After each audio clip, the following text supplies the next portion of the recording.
Hey everyone, Wausau Mayor Katie Rosenberg here with my partner in public health, Laura Scudiere, Marathon County Health Officer. How are you doing today? Excellent, Katie. Happy to answer some questions about public health. Oh yeah, someday we are going to talk about other public health stuff because we'll get through this COVID pandemic. We're not there yet, so all of my questions are related to COVID. So I know that you're ready to go. So I have been hearing from folks on Twitter. Obviously, I live there sometimes.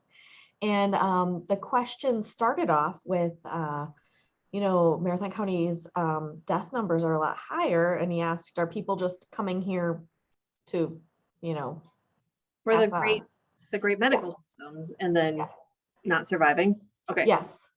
Yeah, that's an interesting question, but the truth is that so when somebody dies, the death is counted on the DHS site and all of our materials. It's counted in the county of residence. So if someone comes from Polk County and comes here and unfortunately passes away, then that individual will be counted as a death from Polk County. Yeah. Okay. So that, he kind of followed up with, okay, well, what's going on here in Marathon County if the numbers are so much higher and you're counted in your home residence? What can you tell me about that? Well, unfortunately, we're in a second surge. And so, that's what's happening. We are. Okay, we're already getting into my second question, which our case is going down, but I just want to put it up. No, okay, we're in a surge.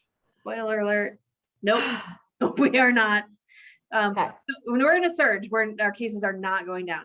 So our 7-day average today, Katie, and hopefully we'll post this kind of soon out. Yeah. Our 7-day average is 114. Wow. And so that's not great. That's terrible, in fact. Yeah. And it hasn't been this high since like October 2020. Last year. Yeah. Oh. Yeah. Okay. So it's not, and so we're seeing additional cases. When you see additional cases, unfortunately, with that, it goes to show that more people are impacted and there potentially are more deaths involved. So, we frequently talk here at the health department about how we work every day to ensure that people understand what their risks are so that they can take measures not to put themselves at risk, because every COVID death is preventable. We can work to prevent them right now. Right. Okay, so obviously I'm going to move on to something related. Part of our opportunities to prevent is vaccination, and now we know children are eligible. So if you have a child and they're going to get a vaccine, how can we make it maybe a little less scary for them so they're ready to go?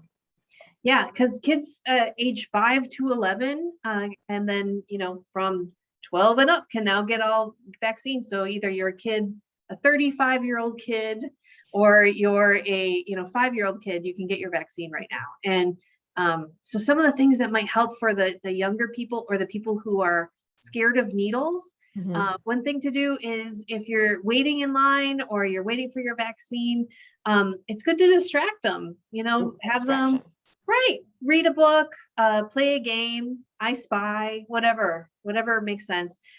Because sometimes the anticipation is worse than the actual shot. Oh yeah, for sure. Are you scared of needles, Katie? No. I want more needles in my life, tattoos, things like that, but I'm good. But I want to help kids. And another thing with, depending on the age and their understanding of COVID-19, it could also be a good thing to talk with them about why it's important, what it is, so that they're understanding of that. There's different sites that also recommend that we don't use shots as like a punishment. So never say if you do this wrong, I'm going to give you a COVID shot.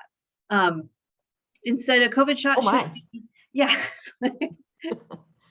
that's a don't.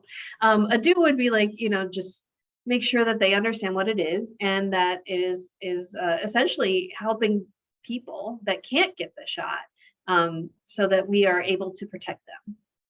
I have some friends who have two younger kids who are now eligible. Mhm. And, during the pandemic, they weren't able to go to their favorite restaurants. Mhm. And so what they what they ended up doing was, they asked their kids, okay, you're gonna get your COVID shot. How do you want to celebrate? Because they were in they knew what they were doing and that it was helping, and they were helping themselves. They said, you know what, I would like to have dinner from Red Eye. So so that's what they did. I think they got it to go, but still they were very excited about that. And I see a lot of kids getting ice cream. Mhm. So Yeah. No, we're very excited in my family that everybody can be vaccinated now. That yeah. was a big deal for us. I actually told my son when he gets his shot, I may cry out of relief, like just big old mom tears. He's like, okay, mom. I'm sure that the vaccination sites have seen that. Oh. They've seen, Oh, I'm sure. and they're used to it by now. But Well, good. Okay. So we're ending on an optimistic note. All right. Well, thank you as always. I look forward to these chats every week. So thank you for appreciate being you. a great mayor, Katie. Thank you for being my favorite health officer. Am I allowed to say that? I think so. I think so. Well, I think so, obviously. Oh, well, thank you.